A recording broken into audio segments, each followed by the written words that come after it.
Hi, and welcome everyone to my Venus series. Down below there will be a link to my book, of course, and as well as skipping towards the actual sign that I'm going to be talking about if you don't want to listen to this beginning segment, which I am going to go in a little bit deeper than what I think a lot of astrologers out there on YouTube are going to be tapping into. There's going to be a little bit more counseling based interwoven in the beginning section of what Venus is, as well as how can we kind of redefine the culture in at least the Western world. I don't know about anywhere else, as it is kind of blah, and I think we need a little bit of a cultural change. What are our belief systems when it comes to dating and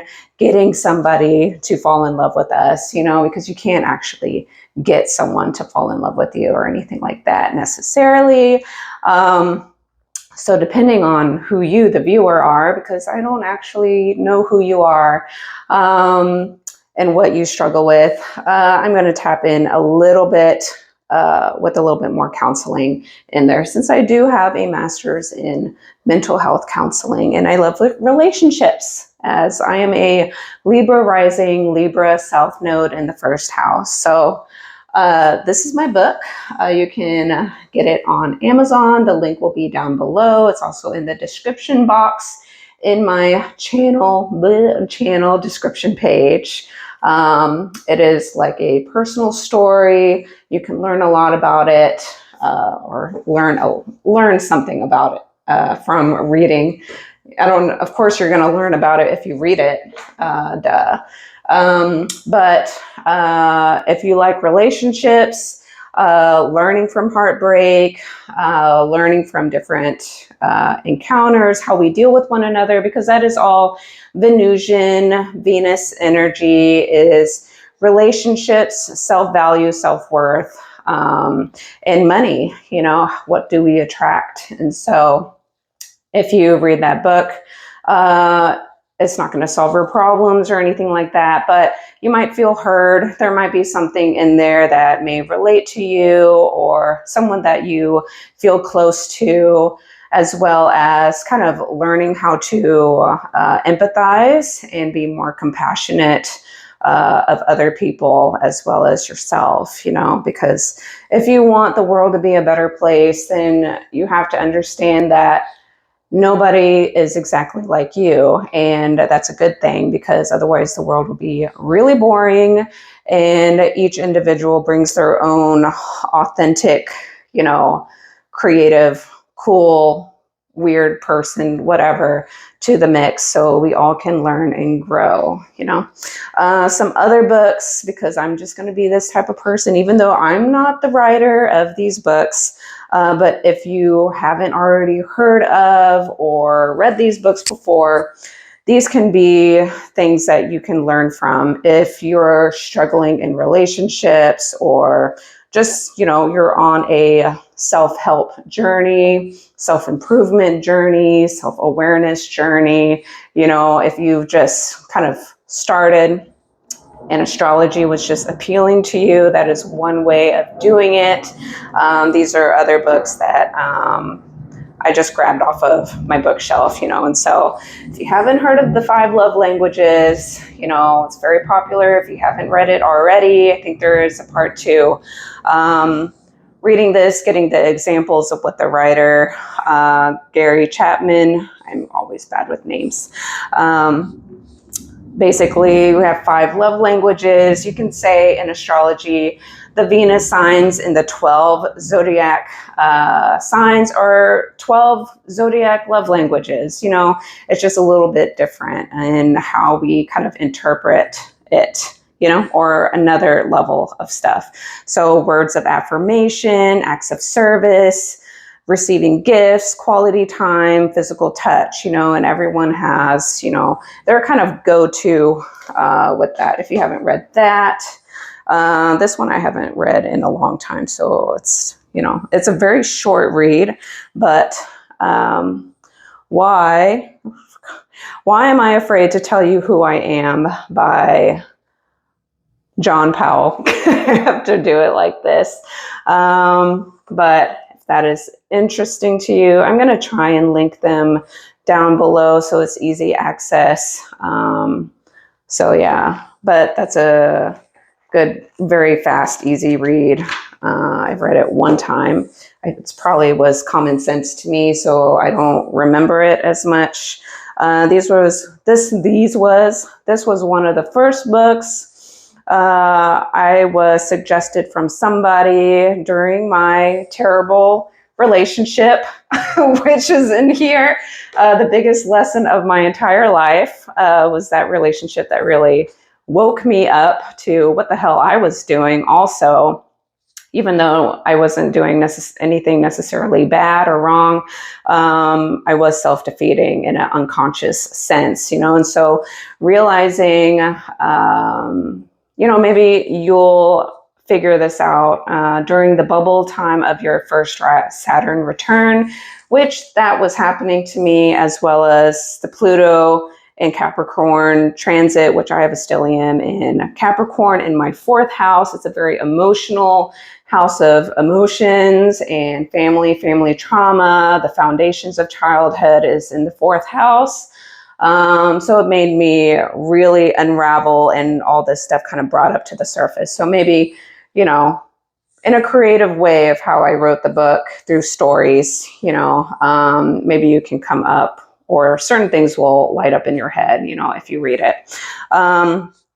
Someone had suggested this book to me, Get Out of Your Own Way, which for me, it made me realize 70% of this book was my partner at the time, not necessarily me. And it was making me very angry and got me in my critical Virgo in 12th house mode of criticizing and trying to get somebody else to fit what I wanted, which you can't do. You can't do it. You can't force anyone who's not ready to fit in your mold. You can't do it. Even though you have an ideal picture of we're going to be the perfect couple, or we get along so well, or it just flows, but there's so much more to relationships than it just kind of just going with the flow and expecting it to work out in the long run. You can be attracted to each other in the beginning.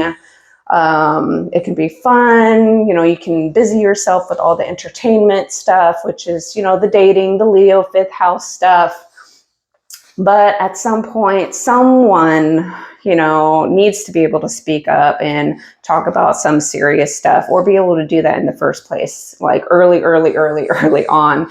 And that takes a lot of self-worth, self-knowing. Do you even know who in the world are you? Who are you? What you like, what you don't like, what can you tolerate, what can you not tolerate, what are deal breakers? Even if the person looks the way that you're attracted to, or has the perfect resume, has a job that is very secure, and they can take care of themselves, or they can take care of themselves and you, and you're like, oh, I need to be with this person. I'm going to morph myself in order to fit the mold of the person that I like, even though that is not authentic to myself. Later on down the road, if you are not authentic to yourself and what you truly wanted, even though you were disillusioned in the beginning by the romance and the entertainment and what could be, you might end up feeling kind of sad and lonely, or this is not what I want. And then, you run into problems, or things get more complicated after you already get married or you have kids, and it's a lot harder, So changing the culture of, how we approach relationships and making that more of a popular norm. That's the cool thing to do. That is just what people they tend to do that now, instead of the old way, swiping 1 million times on a dating app and kind of looking down the resume list and their little picture and saying, no, yes, so quickly, and overriding so many other things, can really make you miss out on really good relationships. Or not even trying. And then we all become more separate and more alone and more victim mentality and blah, blah, blah. So I wrote down, a bunch of stuff about what Venus kind of rules, because I tend to kind of go all over the place.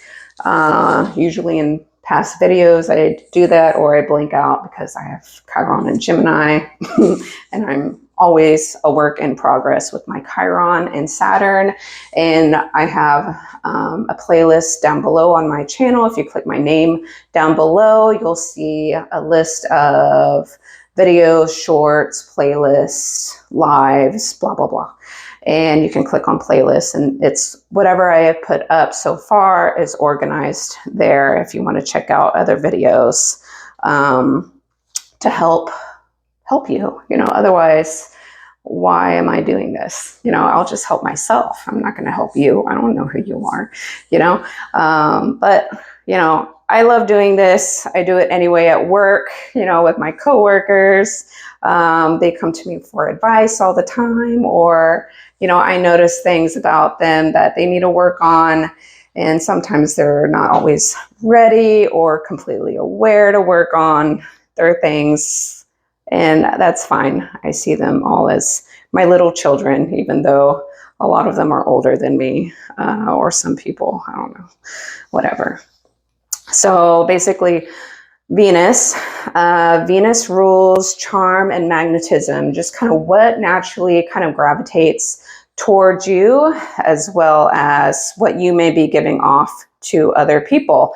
Remember that Venus, if you're new to astrology, Venus rules 2 zodiac signs. It is the ruler of Taurus, which mainly rules our self-worth, our self-value, and our personal finances, as well as Venus rules Libra. Libra is the relationship house. It rules other people, because you're not thinking about yourself anymore when you're in a relationship. You're kind of thinking about yourself too, but if you want a relationship that is harmonious, you do have to consider the other person. Otherwise, why are you in a relationship with another person? Just be in a relationship with yourself, So in order to create a harmonious relationship, I forgot what I'm talking about. See, this happens to me all the time. In order to create a harmonious relationship, you have to be what Libra stuff, diplomatic, kind of know when to kind of back off and not be so assertive. Sometimes there's someone who is going to get their way, and there's going to be someone who might not get their way as much at times, but hopefully it's to a point where it's not a deal breaker, or it's not damaging their relationship or hurting one another. It's just sometimes, things are going to favor someone else. Like if one partner loves football and the other person hates football, and they love going to the museum and vice versa, they're going to share in, I don't know if they will share, but hopefully you're going to kind of compromise and say, like, I know that you love football, even though I don't really care about football, and I will go, to the games or whatever because you love it. But I would appreciate it if you didn't have football playing 24 hours a day. Like sometimes I want to watch my shows too, if you're able to take a break, or whatever the two parties, or multiple. Some people are polyamorous, or do very unconventional things. If you're able to be upfront, honest, and vulnerable with what you actually want and what are you willing to work with, it might be hard because you're gonna be weeding out a lot of people who don't fit that box, but if you know for certain this is what you like and don't like, who you are, and you've kind of gone through a lot of tests already or relationships to figure that out, or give it a try at least, then you won't know. I always forget what. Venus also rules our aesthetic taste. What is our style, interest in art, beauty, personal aesthetics, the aesthetics of a person. Like Venus in Aries is going to most likely like someone who they have an attractive body that kind of looks sporty, for an example. Venus also rules our romantic desire, or the kind of partners we tend to gravitate to. Venus is pleasure. Taurus is all about pleasure seeking. Food is pleasurable. Anyone out there with binge eating disorder or go to food for comfort. I know I am one person in there. You'll read that a little bit in the book. It's very diverse, from a ballet background. Touch, feeling, leisure activities, sensual delights, the senses. Smell. Does the person always wear cologne, or does that turn you off? Or, all kinds of stuff. Physical touch. Some people like, a little bit chubby kind of person because it's, they're more huggable. And some people aesthetically, maybe the more super toned and maybe bony-ish people, maybe that's how they find themselves attractive, but maybe a partner will be like, it's too masculine for me, like on a female, or she doesn't look healthy, whatever. The eye, beauty is in the eye of the beholder. It is our social grace. This is very like Libra, you have to be kind of charming and pleasant, and the tone of voice that you use or the way that you say things, it's not like super mean or critical or angry. It's kind of like icky to the kind of Venus energy. How are we diplomatic with other people and respectful? Think hospitality stuff like hotels, restaurants. These are people who, even if they do not like the way the customer or the person is approaching them and talking to them, or like, why are you yelling at me? I didn't do anything wrong. I'm just a freaking receptionist. I'm the person on the phone, and you're lashing out at me and I didn't even do anything wrong. They still have to have the strength and calm demeanor to be very, try to like ease things down, de-escalate a very unpleasant, energy that is being encountered, and try to calm them down. Like, I'm going to try and solve your problems. It's okay. What is going on? Let me see what I can do for you. Okay. That is very Taurus, Libra, Venusian energy, dealing, de-escalating and rebalancing, unpleasant situations. That is Venus. Our Venus is also our affection style, our like physical wants and needs, as well as possibly ourselves, the verbal ways that we express, and how we show love, or how we want love to be received, as well as how we tend to give it. Venus also rules money and resources. That's why Venus is like a very important planet, because it rules kind of a lot of stuff. In order to have nice things or go on nice dates and have, cashmere sweaters and cologne and perfume and cute outfits to look a certain way, or makeup, and be able to afford a haircut and all this stuff, like you usually have to have money, and in our society, we kind of revolve around currency, even though at the end of the day, if money didn't exist, the main things we need to kind of look out for is water, food, shelter, medication, and possibly armory or like self-defense things. If the world is still a crazy cuckoo bird of people who don't know how to live harmoniously with each other, then you're going to need that. or you're going to still need that, or you're going to have to self-defense yourself against a really hungry tiger who wants to eat you instead of a deer or something like that. So yeah. So Venus is also like how we attract money and resources from other people, as well as our spending habits, how we tend to spend money on things, or are you an impulse shopper, wants and needs. When I hear from people who are like, oh, I need this.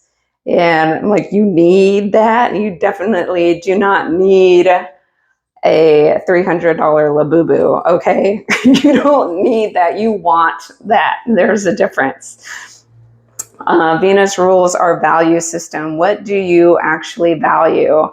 And when people, get into, I don't think people get into discussions about this, but you can get into a debate about what is actually valuable, what is valuable to you, because that is going to be different for people. So those are things that you have to dig into when you are exploring somebody new, as well as, are they being honest? Do they actually do what they say? Do they actually value what they're saying, or they're just trying to pull one over you, or trying to people please in order for you to like them, and all these things? You have to use a lot of discernment. But what do you value? Because if you don't even know what you value, you're more likely to respond in a way to be like, oh, yeah, I think, I value that, I guess, yeah, it's the same. But you might not have thought about it that deeply, or you're just going along with it because it just sounds good. And that is something that you have to really learn how to ask the right questions, because if you don't ask the right questions, you're not going to get the answer, and that might come with, how long have you lived? What kind of experiences have you already gone through to now?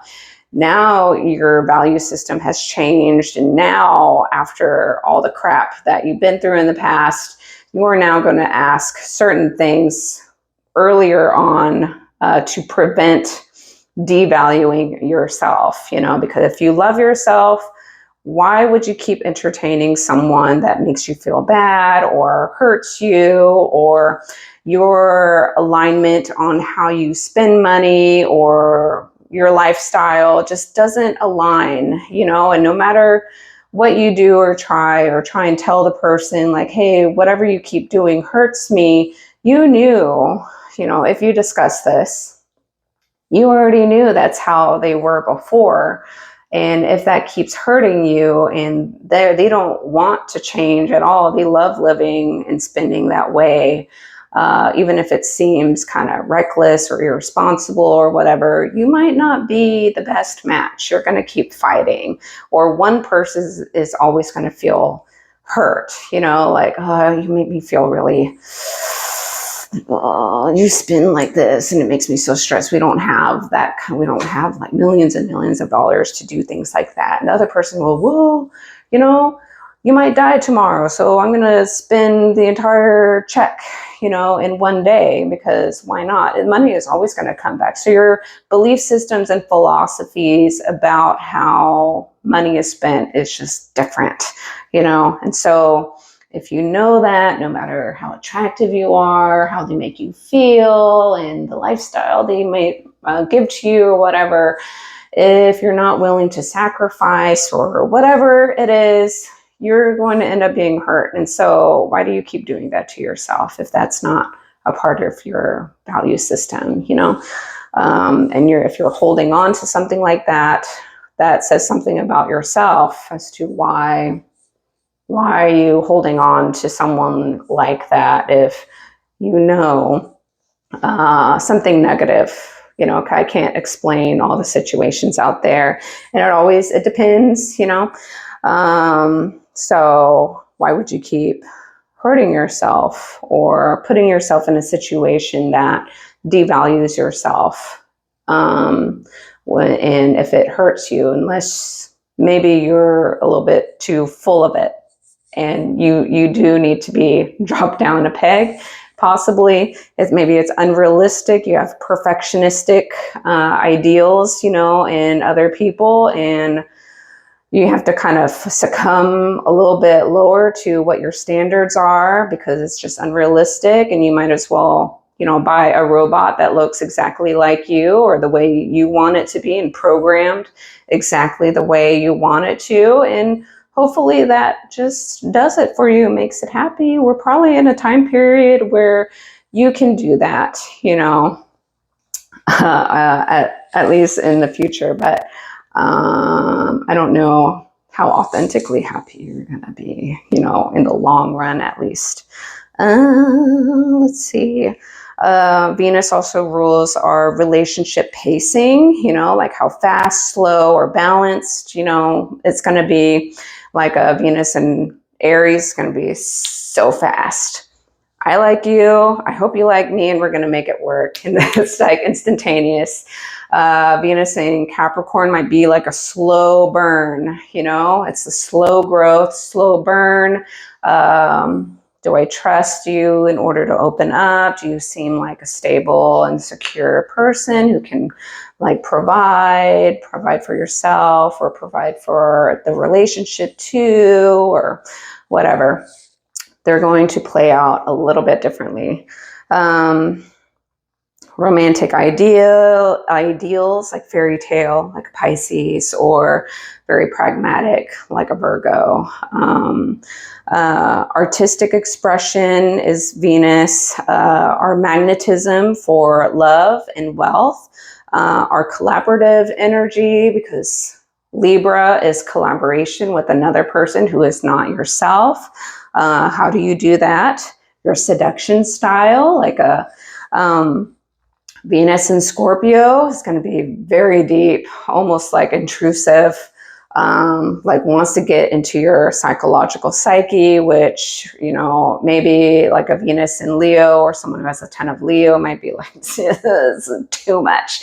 We need to stay on the surface. We don't go to that uncomfortable depths of my childhood trauma, and I just don't want to go there. It is crazy. I want to avoid it. And Venus in Scorpio is like, I want to know everything about you and the skeletons in your closet. And why are you the way that you are? And that can be very uncomfortable to people. Like, whoa, like who invited you to do that to me?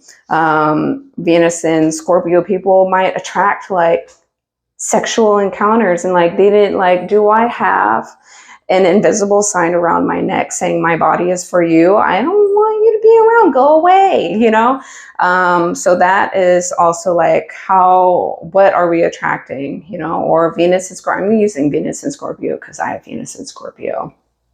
It may attract mental health disordered people, and you're like, what?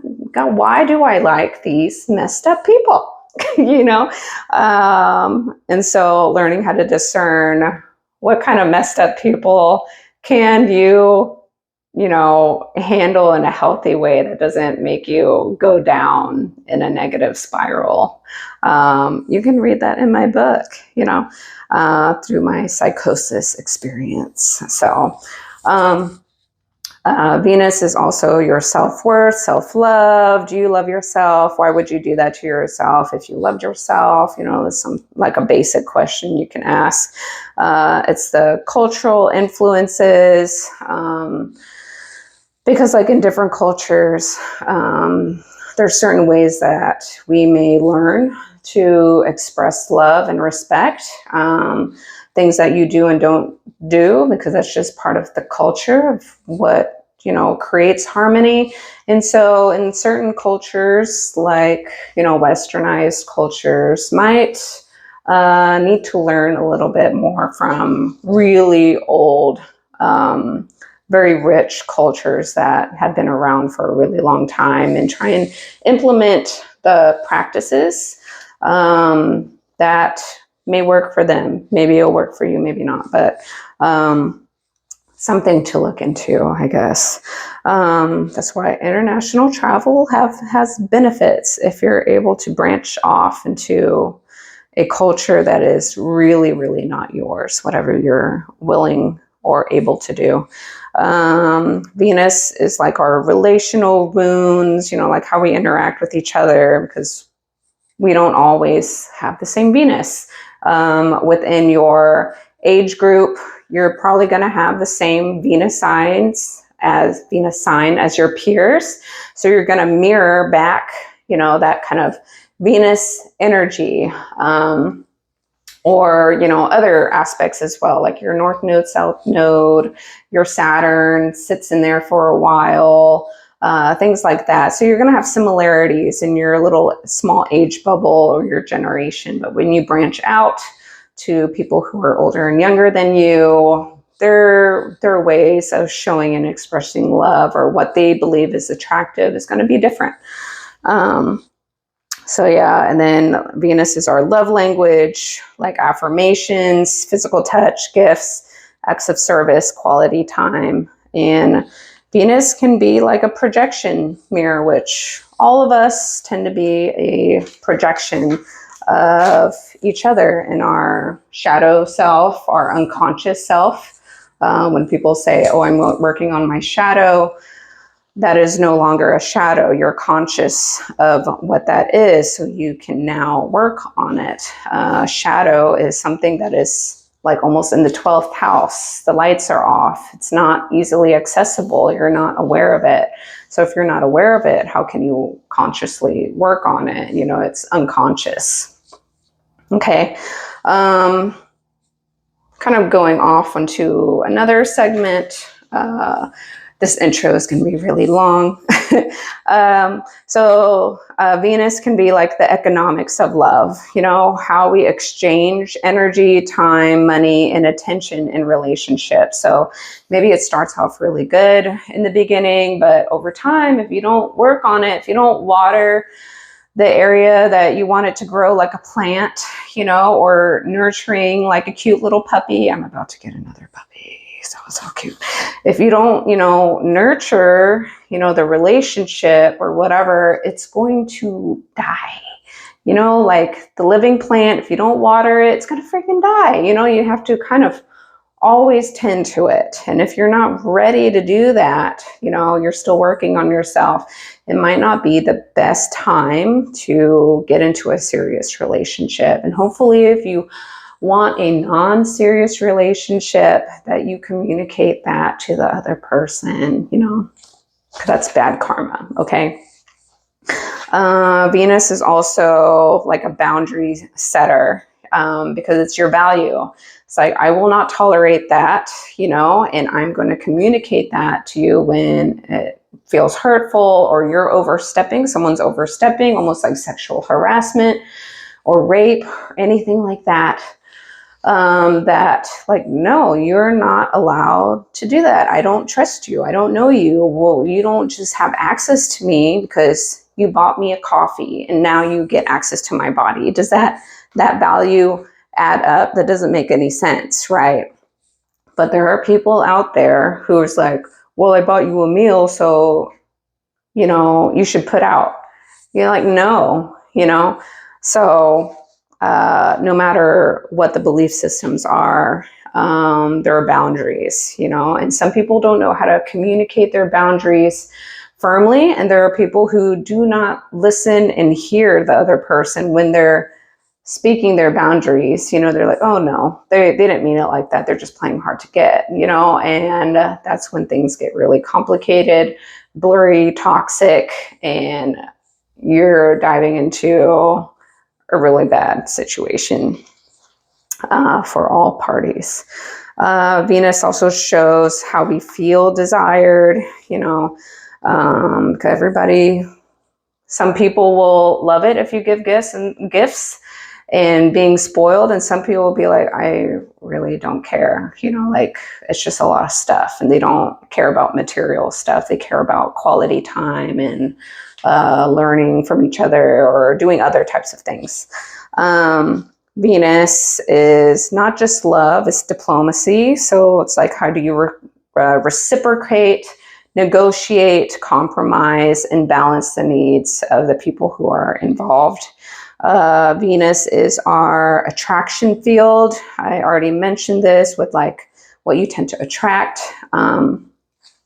Venus is the shadow side of, like the shadow side of Venus can be vanity, entitlement, manipulation in love in order to get what we want, or using charm kind of as a weapon. You can even do, people do that even in non-romantic relationships. They do that in business, marketing, in order to like lure a person into buying their product, or choosing their service or company, like, oh, blah blah blah, or how they word things, to kind of make things blurry, or kind of woo someone in order to spend their money. It's that, positive or negative, it really depends on the person. Venus can be like a glue that keeps people together in a positive or a negative way. That is beyond passion. It's shared tastes, values, humor, lifestyles. And if the persons were not authentic in the beginning, they kind of lied, or just like, oh yeah, I can do that, but in the long run, they hate it, or they want to roll their eyeballs, like, oh, again, then why did you say that you liked it, in the beginning, so you could just get the person, but you don't like it. Just say like, it's okay, like I don't mind, doing that activity or whatever, going with you to that, but it's not something that I want to do all the time, just verbalize it, and hopefully the other person is respectful enough to understand, and you work it out. It's not like, but that's not fair. If you love me, you should always do what I want, otherwise you don't love me enough, like that's not very loving, actually. That's like controlling. Venus and the body, Venus kind of also shows what kind of aura, physical body type, personality that the person kind of gives off, even though they are not that actual zodiac sign that you like, or just like the energy of it, maybe like a hint of what that person's Venus type they are drawn to, as well as in a synastry chart. Where are all these planets, entering in the other person's houses? It's kind of create, this like, what kind of energy are the two encountering together? So as a cultural change, lessons that Venus can teach us is like shifting from transaction type of relationships into reciprocity, blah, you know what I'm talking about. So like dating apps out there, the online dating may have made it a little bit more transactional. You read the short pamphlet and the little picture, of the person that you want to swipe, and if they don't match all these things, the height, the type of job title, blah, blah, blah, then it's a no. You're going to bypass them instead of letting things naturally flow organically, whatever works for you. Because I know it's not as easy to meet new people out there, as in the old times, even though I'm not that kind of old. But yeah, it's, shifting our mentality of how strict are we getting, or how unrealistic are we really, when doing that. We might be omitting people in the beginning, or trusting what they put on the front page. But when it comes to their behaviors, follow through, how they communicate, you don't really see that, on that page, so then it'll just delete it, and then people get sick of it over time. rediscover courtship, slowing down, savoring connection, not giving yourself away so quickly, being putting yourself out and open, creating that tension that like you can't have easy access to this person so fast, kind of makes them maybe want to work harder for you if they're serious. And if they're not that serious, then that's already an answer. Or if they're not willing to respect, your boundaries or what hurts you and all that stuff, that's already an answer. Just leave it be. Like they've already omitted themselves if they, cross themselves off of your value system of yourself and what you believe in. So you can kind of, work with that based on your own personal value system. Value self-worth. So, in a cultural way, we should learn to value ourselves more first, instead of just kind of putting yourself last in order to desperately seek a relationship. If you don't have strong self-worth, self-esteem, and self-value, you're more likely to put yourself lower on your list and put someone higher who you don't even know, or give them excuses and allow them to take advantage of you. And when you do that in the beginning, you've already taught them how to treat you, and they're going to keep doing it because you didn't seem to have a problem with it earlier on. So, okay. So, learning to value yourself first, really knowing what hurts you, what you really don't mind, and that is being connected with yourself, your feelings, your emotions, because you can't really say what hurts one person hurts another, and being like a free-spirited floater that changes partners every day, be like, really doesn't bother me. Like if they feel a connection, they're just going to go with it. And when the connection kind of fades and it dies, then they don't have a strong emotional attachment and they can move on. It doesn't hurt them. But to the receiver, that can be extremely painful and hurtful, and they don't operate that way. They, are devoted to one person. They want to work on it, grow, and hold on to it for like forever. And being left out in the cold, ghosted, stonewalled, gaslighted, whatever the vocabulary word that's not nice is thrown in there, that can really devastate that person. So communication in the beginning and being realistic with how you approach this in the beginning is preventing unnecessary heartbreak earlier rather than later, when you're emotionally attached, especially females who get more emotionally attached faster. Culturally, like normalizing pleasure in healthy ways, so stronger boundaries, stronger self-control. If you're a male, practicing celibacy or self-control actually makes you a better performer in the bedroom, just so you know, because you were able to hold yourself for a longer period of time, so you can make the bedroom pleasures longer instead of, oh, I'm done. That lasted like 2 minutes, 5 minutes, and your female partner, if you are, what is the word? Male and female partnered up, she's gonna be like, what? That's it? So it's not going to be as enjoyable for her. And then you're like, well, I'm done. I already did the thing.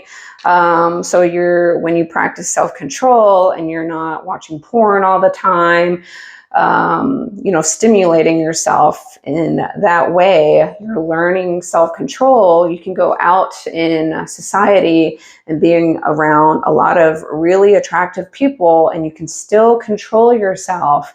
Then you're able to perform even better for your real lover, who's going to devote their whole life to you and actually make your life better, instead of running away from them or seeking attention and validation from other people, who is not that person. And then the relationship starts going down.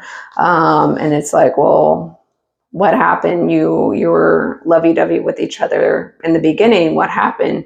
You no longer worked on it. That's what happened. You abandoned the relationship, and then you created distance and a toxic relationship and hurt. And now this, if we were talking about women, you cheated on her or whatever, of course she's gonna now go off and heal, become more of an independent woman, go buy a house on her own, go do all these things, on her own. That's why we see this cultural shift of very empowered women who can do everything. So it makes men feel like, well, what am I good for now?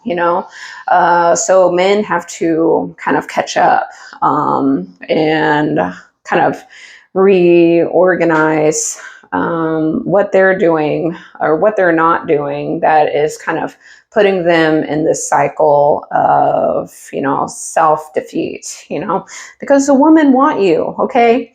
They want a protector and they want a provider. At the end of the day, I believe that women do want a provider. They want to provide for themselves, probably out of safety, because if the man ends up abandoning them and they're left with the kid or whatever, and they have to really rely on the baby daddy for child support, and they start doing all kinds of manipulative stuff to avoid paying child support, the woman, she has to keep feeding the kids, or she wants to take care of herself and stuff. And so you see a rise in independent women, and men just kind of plateauing, So there's this kind of, we need to reorganize the culture of how relationships work, and that will take time, but hopefully it can progress in a positive way. Let's see. Venus culture can celebrate diverse love styles. So like the 12 zodiac signs, there's like 12 love languages in this aspect, not just one. So just understanding that not everybody loves the same way that you do. And if you want to be with someone else, if you want a companionship for life, a best friend for life that you can share and grow and do the bedroom deeds with, more easily accessibly, then you have to learn the other person's love language. Otherwise, don't be in a relationship. Get a pet parrot or something like that. Way easier. Reframe beauty standards. How we see beauty. Not everyone sees beauty as the influencer online who has a certain kind of look, certain kind of body, surgery, and all this stuff, or certain kind of dress style. Sometimes people see us like, okay, that's nice, but I want beauty is even deeper than that, beyond the surface part. And that's going to be different for everyone. And then culturally with Venus, how do we honor relationships as an art form? Because it always changes. It's like art, it's not, relationships are not an Excel spreadsheet, it's not 1 + 1 = 2. And it's that simple. It's just not, it's harder. Same when I train clients with personal training in the gym. When somebody does a squat, if I have 10 people doing a squat in the beginner's level, sure, they're doing a squat, but they're all doing a squat kind of differently. And I have to make adjustments of why do they feel it like this? Why do they feel pain here? What is a weak point? Why are their knees buckling in? They're rolling on their toes instead of on the back half and outside portions of their feet. They're leaning too far forward. Their abs are weak. That's why they do that, even though they try and try and try so hard.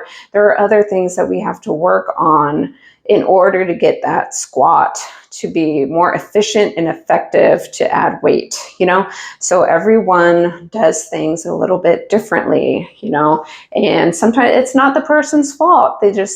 That is the way it is right now based on whatever happened to them in the past, or they learned incorrectly, or they didn't think of it that way. They didn't think of it that deeply because it's just a squat. It's like, come on, but there's way more to it, and so it's just like, how do we broaden our brain and belief systems of relationships are like an art, and that is very hard because everyone is different, so it's really hard, and it can be kind of scary to work with someone else because people are afraid of rejection. They want to be liked and all this stuff. Not everyone has looks going for them. Some people are not everyone is funny or charming. Not everyone has the words to, entertain or express themselves. It's just everyone has their own struggles. That's why knowing your Chiron and your Saturn placement are really important. Knowing your ascendant sign, which, puts the order of your whole chart in order, or blah, blah, is, it helps. All these things can help you understand yourself a little bit better. Encouraging vulnerability as a culture, because if you're able to express yourself without the fear of rejection or being ridiculed, bullied, embarrassed, publicly humiliated, all this stuff, if you have the courage and bravery to learn to do that, even if it's like a little bit at a time, because it doesn't feel secure. It feels very nerve-wracking, and, you want to protect your ego of like, I'm the best, and I'm not going to show the negative sides of myself because I don't want this person that I like to know all the bad stuff about myself, because that will turn the person off, and yeah, that's valid, but if you're more authentic, you're going to receive a person who is going to understand and be more compassionate and work with you if that is what they're willing to do, or they'll also expose themselves and be like, you're a piece of shit, that's not what I want. And thank God you found that out in the beginning instead of later, and so like they're right now telling you how they behave, how emotionally stable they are, how they're going to treat you, or what their beliefs are. And if that makes you feel bad, makes you feel lower, that might not be the most supportive partner to get stuck with, at least not at this phase of life that you're in, because I don't know how old you are, and hopefully you grow and evolve. But if you have someone kind of putting you down like that all the time, making you feel like shit about yourself, you are less likely to grow, get better, and evolve with someone breathing fire down your neck, and depending how they do it, because sometimes you need, constructive criticism, which doesn't feel good, in order to grow. But if the person authentically cares about you, like the intentions are true and loving, and it's like, I'm saying that not to be mean to you, I'm saying it because I care. And I don't think you're quite aware of it, but you're doing this again, and if it's something that you want to work on, you're like, yeah, I do that. Like, do you want it to be better, or this is something you're not ready for right now? Like, you're not in the mood, the mindset, a lot of crap is happening in your life right now to add another thing of suckiness to your life, maybe it's not the right time, and that person is going to show you who they are in the beginning. And so, it can be like, oh, wow, like, I'm glad I opened up and expressed something vulnerable, because I wouldn't have known that this person is going to actually have my back, and help me as a person, like your growth partner for life, your best friend, your companion, someone that you can come home to when you don't trust the other people out there in the scary world. But this person is going to kind of understand, as long as you are also willing to work on the relationship and be honest. Are you actually going to work on your flaws and whatever?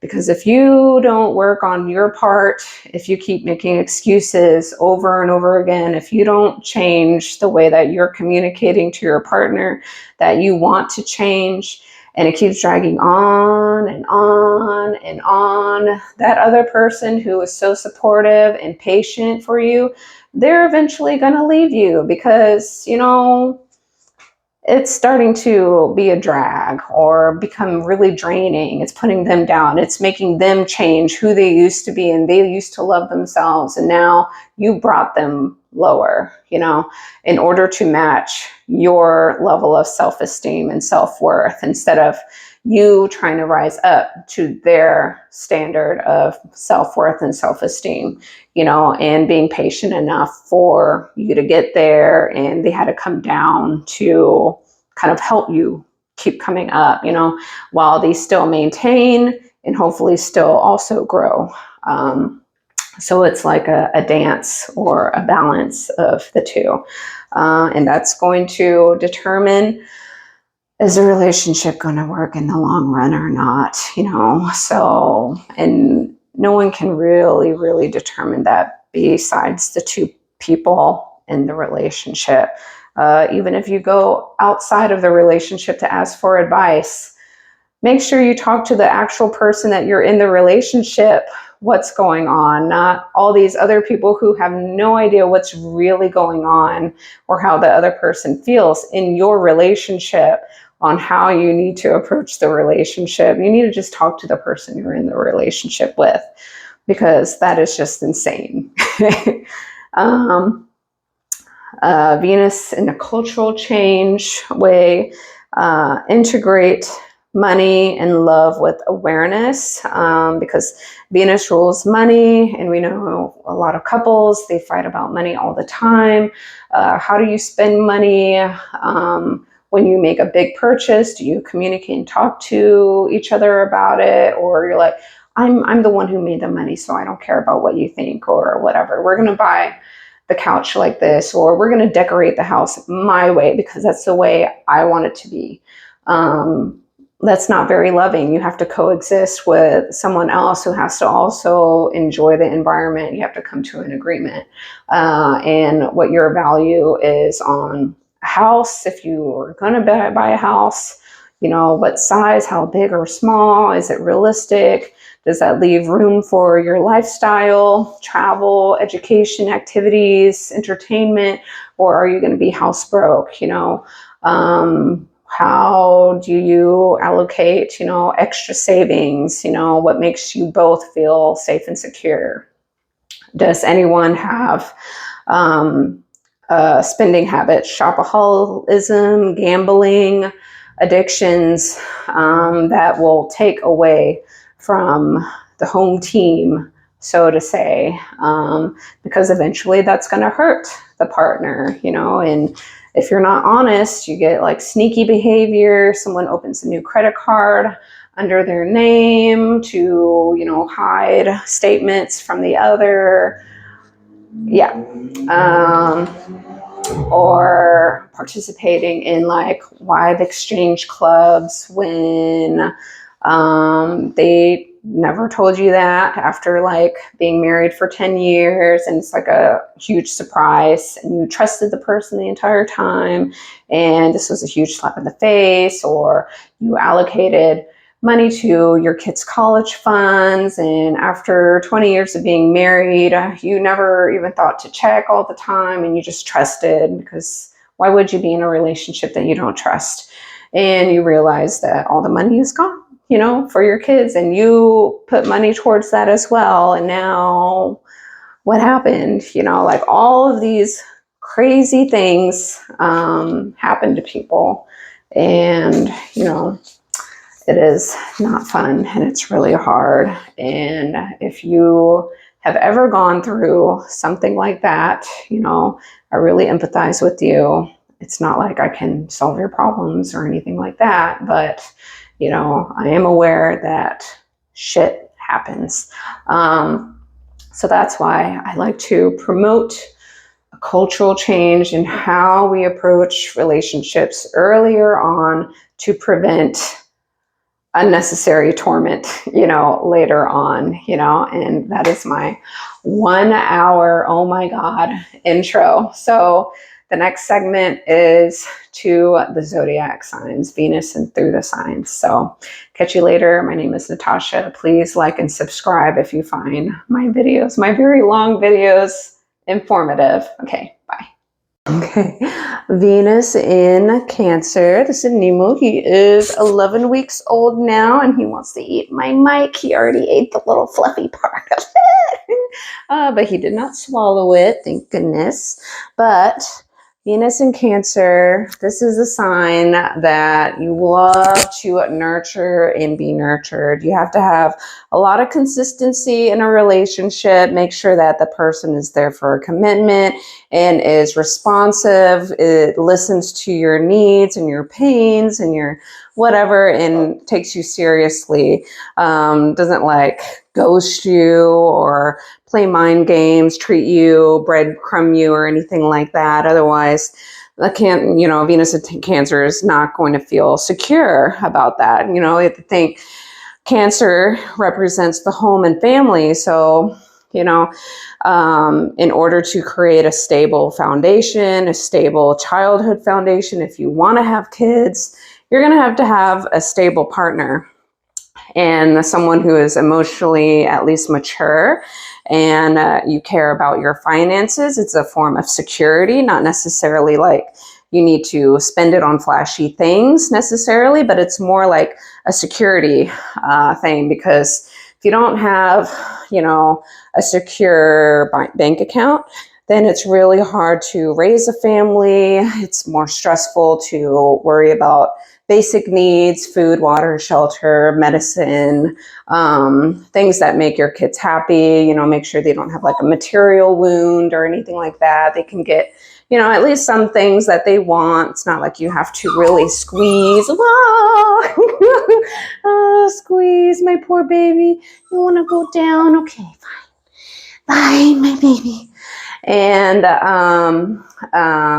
so you want, a Venus and Cancer person cares about their finances and wants to nurture them, mostly for the sake of a security thing, not like to splurge on crazy things. It's to build a home, a safe home where you don't feel like so stressed that you're squeezing and feel like you're going to be homeless, and because you want to take care of your kids or whoever your partner is.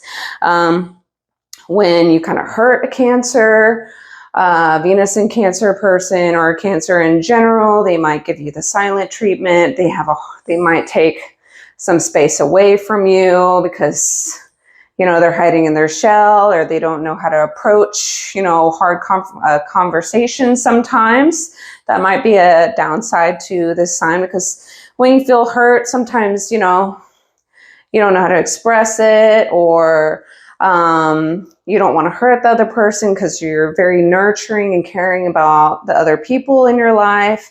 But when you get hurt, you might kind of, clam up into your little shell, which, is like a little crab, and, when you get angry, you do this a little bit, but you can only reach so far, and, you're soft and squishy on the inside. You might seem tough and composed on the outside, but you're very nurturing and intuitive. You can kind of sense, the needs of others. and their emotional needs, and you just want to care for them and love them, especially the people that you actually care for. Your family, your friends, your chosen family, or your chosen friends. If you don't have, a healthy family life, you might be blessed with other people that you choose to become your family. And you really nurture and take care of them, because, your chosen family are the people who actually, you keep them in your life, instead of you were just born with them. Nemo, don't bite my dress.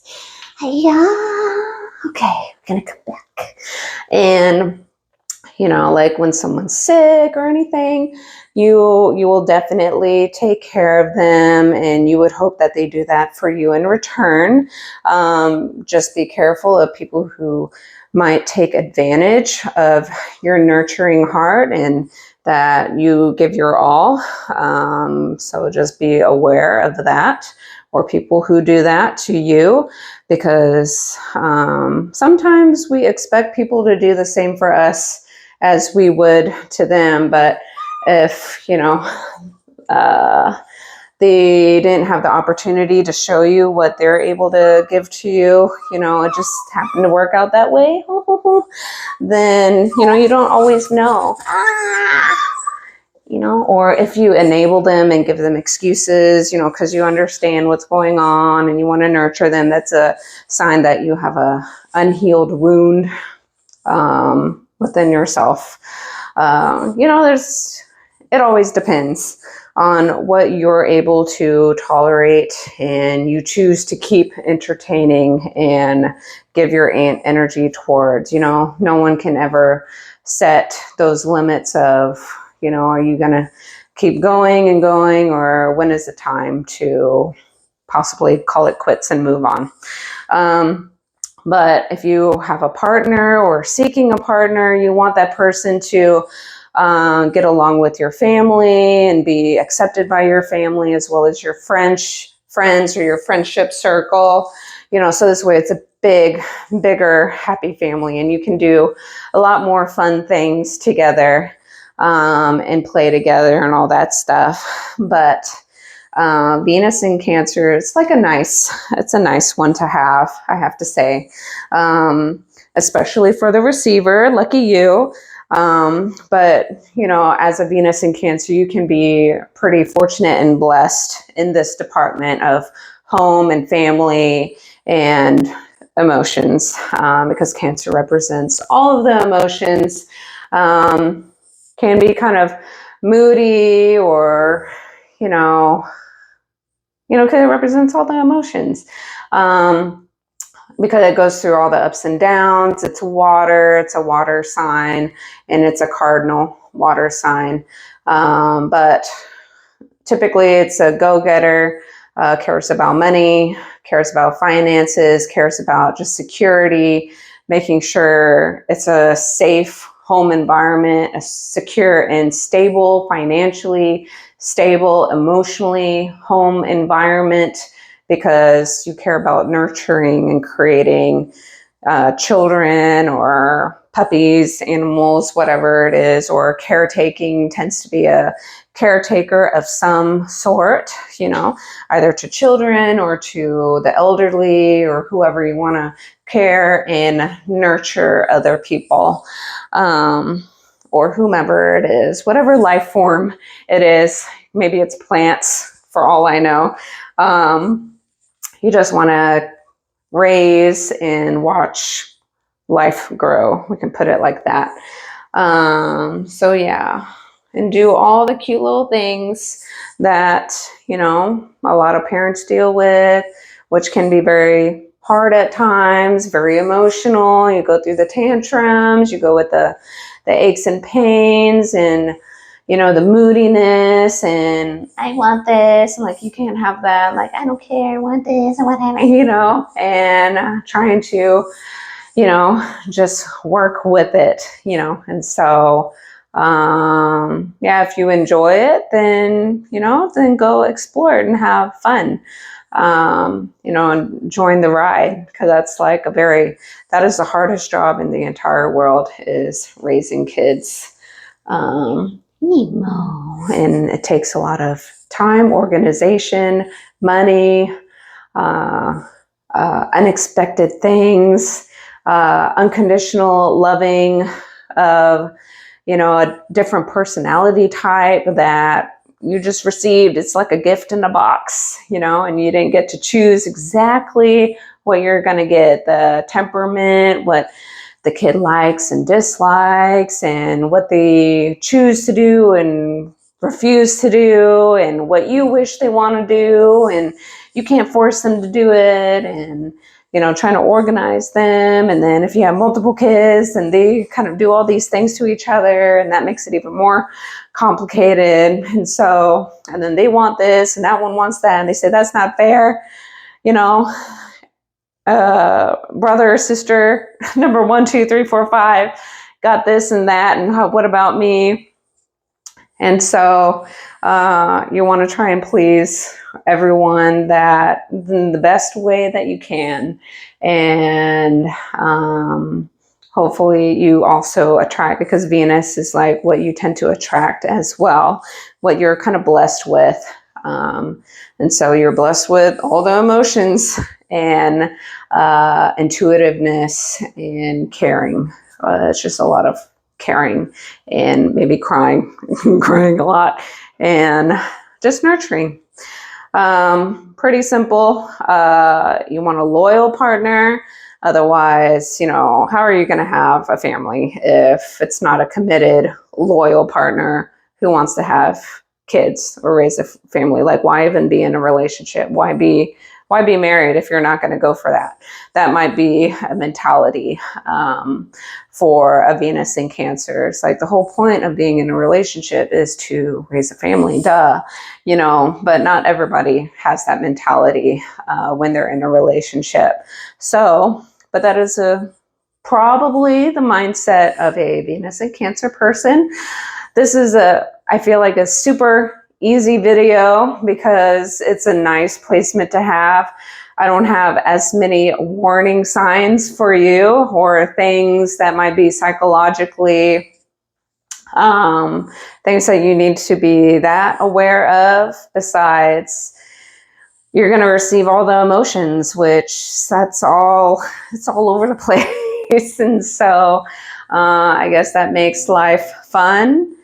Because that's the whole point of being a human being, is experiencing all the emotions. So, and doing all the cute things, baking cookies, and being a chauffeur now for your kids to take them everywhere, doing homework all over again, little cute activities, and all of those things, taking care of their boo-boos and stuff like that, and showing them the world, and looking at their cute face, go, and